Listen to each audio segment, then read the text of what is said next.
Why didn't Sauron leave Mordor? If he really was this incredibly powerful control freak, why didn't he come out and lead his army, like he did in the First and Second Ages? Hi everyone, this is Robert. Welcome to Deep Geek. If you like theories, background, history and lore about The Lord of the Rings, A Song of Ice and Fire and The Witcher, this is the channel for you. Welcome. Okay, let's start by getting out of the way the fact that at this moment in time during The Lord of the Rings, Sauron did have a physical body. I covered that in detail in another video if you're interested, but he wasn't just a spiritual being or an eye on top of a tower. If he had wanted to leave the Black Tower and wander around or lead his army, he could have. So why didn't he? Well, obviously he did do in ages past. He roamed all over Middle-earth. In the First Age, he first was commander of Morgoth's fortress of Angband, then attacked the Isle of Tol Sirion, hunted down Barahir, and much more. In the Second Age, he took on the identity of Anatar, spending 300 years in Eregion forging rings, led his army into 2 wars, went over to Numenor, and so on. It's clear that Sauron was not, by instinct, a stay-at-home general. Indeed, as someone who loved control, being out in the field and doing things himself rather than delegating was probably his default position. He didn't like leaving things to other people, unless he knew they were under his control. So what was different in the Third Age? Was he just hiding? Well, there is an element of truth to that. He hid in spiritual form, probably in the Far East, for the first 1,000 years of the Third Age, then for many, many more years in Dol Guldur under the guise of the Necromancer. When Gandalf went to investigate, he fled, and when the White Council went much later to take him on, he fled again. Hiding from things and fleeing was his modus operandi for much of the Third Age. But as we draw closer to the main story, he seems to have abandoned that idea. He announced himself to the world once more in Mordor in the year 2951, ordering the rebuilding of the Dark Tower and so on. From that moment on, he definitely wasn't hiding. The whole world, or the wise at least, knew where he was.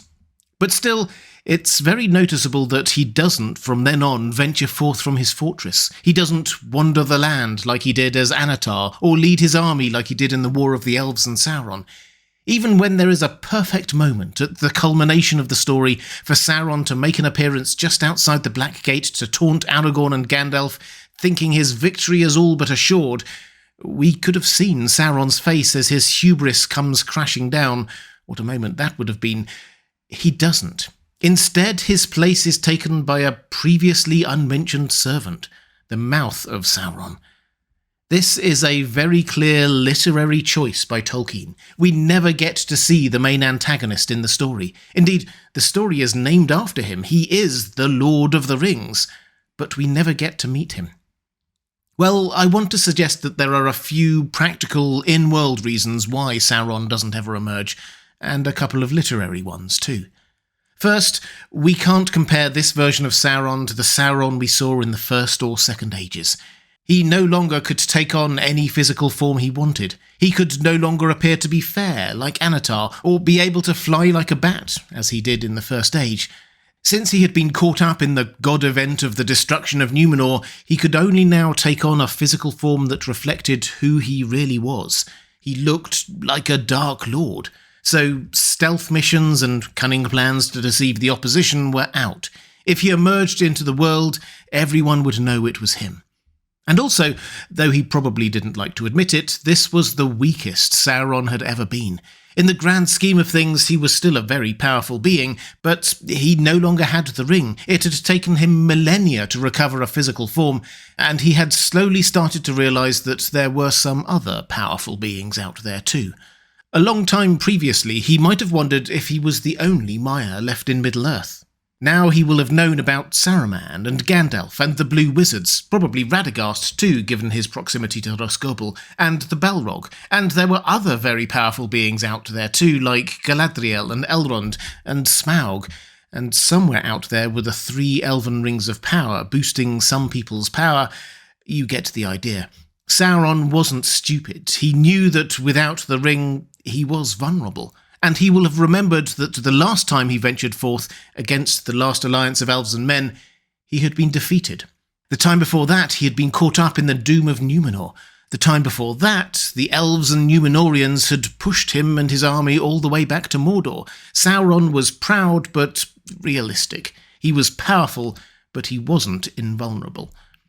But as someone who loved to be in control of events, wouldn't he want to be there anyway, to personally lead his army into battle? Well, I guess not necessarily if he knew that he had control over whoever was leading his army. Enter the Nazgul. They had freedom of action but were absolutely under his control, and he could always see what was going on through the Palantir he had. Added to which, it's not as if Sauron had just one army going on.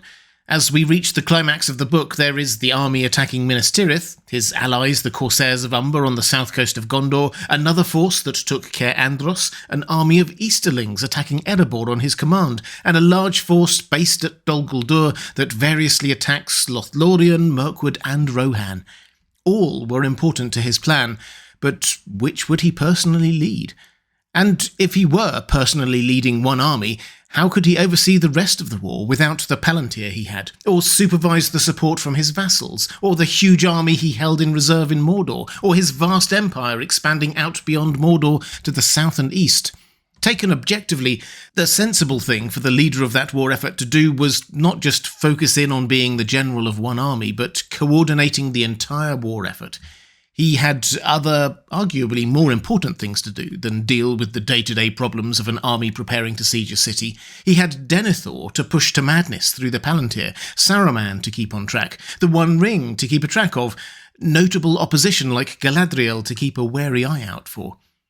If we're looking for an in-world reason why Sauron stayed where he was, I think this is it. It's actually a sensible place for him to be, added to which he was the weakest he'd ever been. There were powerful enemies out there, and he will have remembered what happened the last few times. All in all, why risk it?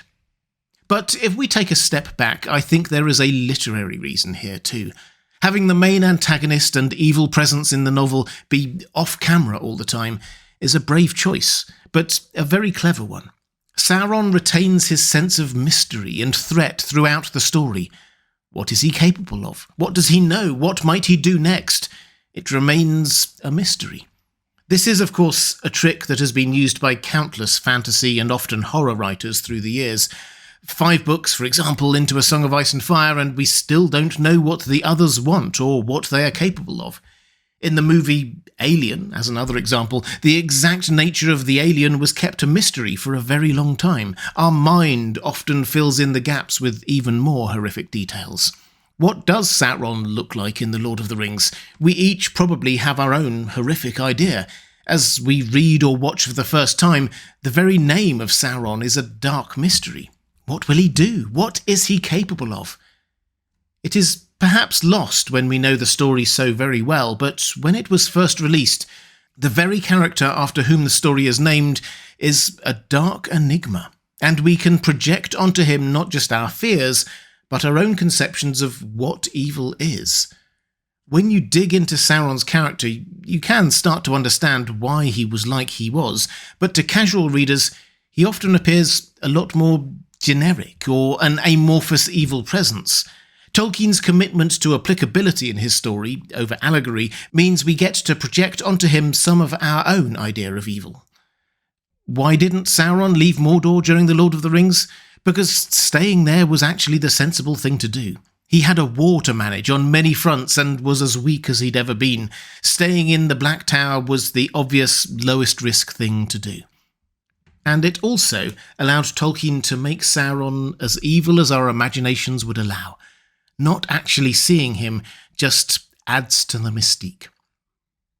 If you'd like to see more Lord of the Rings videos, please click on the link to my playlist appearing now on the left of your screen. Or to support this channel, thank you. There's a link to my Patreon page on the right of your screen. That's all for this time. Thanks for watching. I'll see you again soon.